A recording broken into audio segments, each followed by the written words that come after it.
तो बच्चों, आप सभी का हमारे YouTube चैनल में एक बार फिर से स्वागत है। तो बच्चों, आज हम पढ़ेंगे महत्तम समापवर्तक। महत्तम समापवर्तक में आप लोगों को आज बहुत इजीली तरीके से बताऊंगा, जिसमें आपको मैं चार विधियों मतलब चार तरीकों से महत्तम समापवर्तक निकालना बताऊंगा और बहुत ही आसान तरीके से आप महत्तम समापवर्तक निकालना सीख जाएंगे। तो चलिए शुरू करते हैं महत्तम समाप। सबसे पहले हम समझते हैं महत्तम समापवर्तक। ठीक है, इसको हम अंग्रेजी में शॉर्टकट में HCF बोलते हैं। HCF मतलब अगर इसको फुल फॉर्म HCF का कहें तो क्या आएगा? Highest common factor. क्या आता है?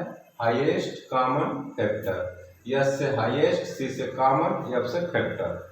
अब यहाँ पर बात करते हैं हाईएस्ट का मतलब क्या आता है? मतलब महत्तम। महत्तम, कॉमन का मतलब सम और फैक्टर का मतलब अपवर्तक। इसके पहले हमने अपवर्तक भी आपको पढ़ा चुके हैं। तो महत्तम मतलब क्या आता है? बड़ा से बड़ा, मतलब सबसे बड़ा। और सम मतलब साझा, उभयनिष्ठ, जो उभयनिष्ठ हो। अपवर्तक मतलब भाजक, एक तरह से भाजक जिसको कहते हैं। जैसे हम भाग में देखे होंगे कि भाजक, भाज्य, भागफल और शेषफल। तो भाजक का काम क्या होता है? किसी संख्या को विभाजित करना। ठीक है, तो वही चीज अपवर्तक क्या आता है? एक भाजक, और उसी को अंग्रेजी में फैक्टर भी बोल सकते हैं। तो चलिए शुरू करते हैं। जैसे उदाहरण के रूप में हम दो संख्याएं ले लेते हैं, 18 और 24। अब इन दो संख्याओं का हमको क्या निकालना है? महत्तम। महत्तम समाप। तो यहाँ पर जैसे हमने देखा है कि हमारा लिखा हुआ है कि सबसे बड़ा साझा भाजक। अब इन दोनों संख्याओं में हम देखेंगे सबसे पहला तरीका हम यहाँ पर लिखते हैं। पहला तरीका,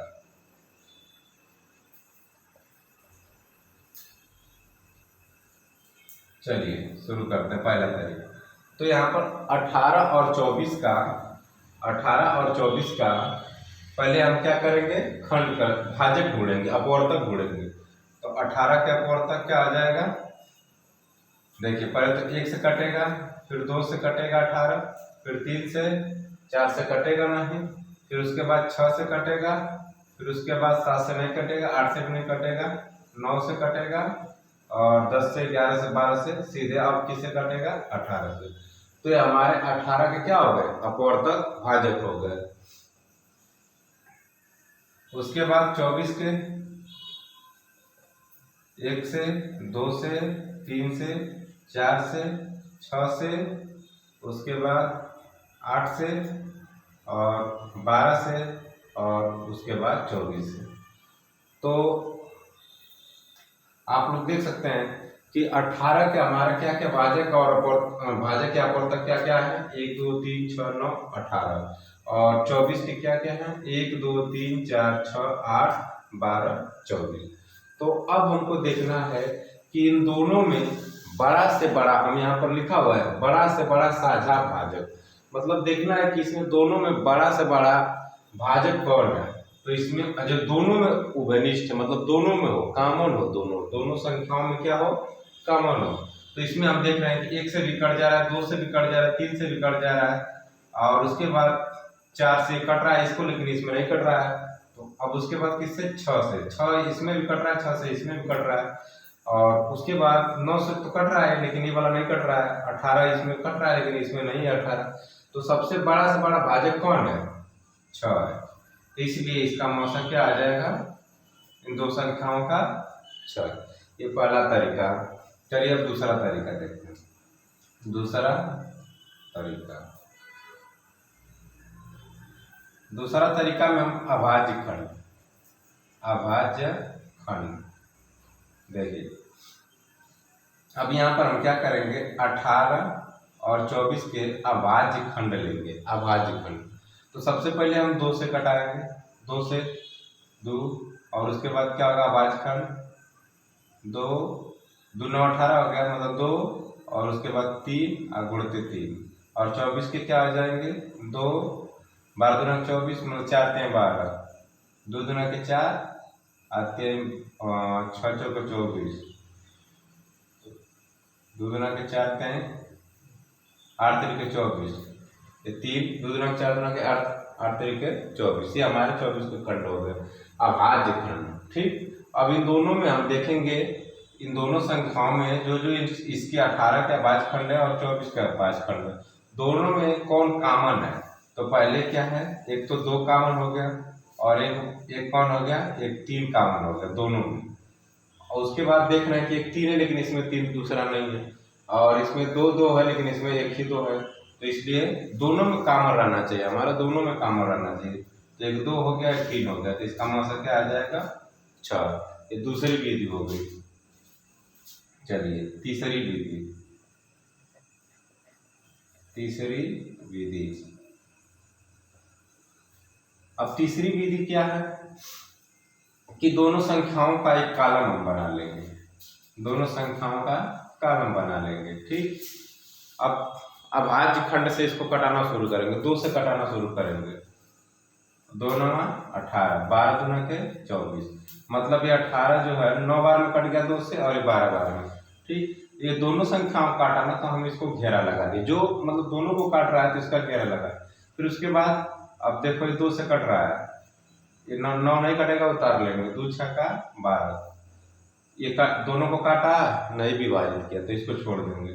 फिर उसी तरह 9 2 3 6, ये भी दोनों को नहीं काटा, इसको छोड़ देंगे। अब आगे कटाएंगे, अब ये दोनों 2 से नहीं कटेंगे, अब 3 से, 3 तरीके 9 और 3 का 3, ये 3 जो है दोनों को काटा, इसको भी घेर लेंगे हम।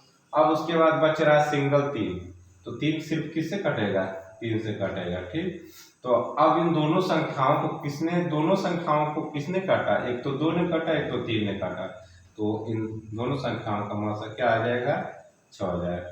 ये हमारी कौन सी विधि हो गई, तीसरी विधि। चलिए यहीं पर चौथी विधि हम देख लेते हैं। चौथी विधि,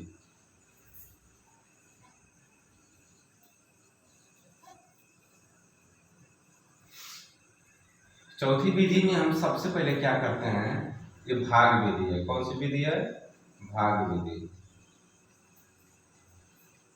सबसे पहले इसमें जो छोटी संख्या होती है, जैसे इसमें छोटी संख्या कौन है 18, ठीक है, तो 18 का हम क्या करेंगे, बड़ी वाली संख्या में भाग देंगे 24 में।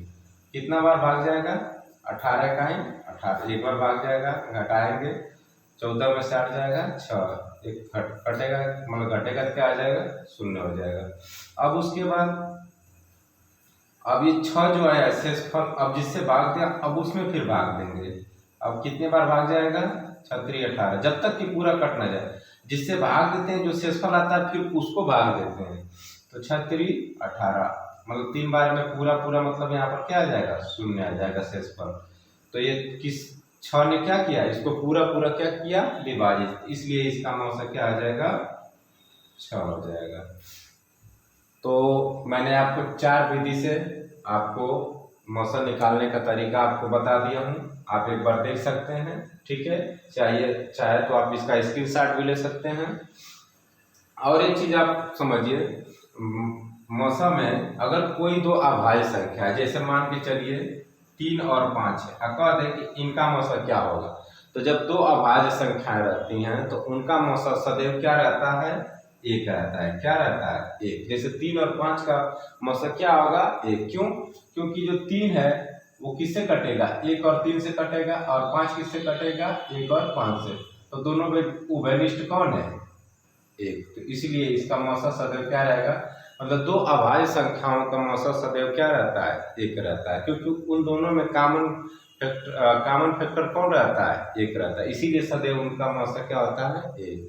तो अगर आपको हमारा वीडियो अच्छा लगे, अगर मैंने आपको अच्छे तरीके से समझाया, तो हमारे वीडियो को लाइक करें, चैनल को सब्सक्राइब करें और अपने दोस्तों में शेयर करें। Thanks for watching.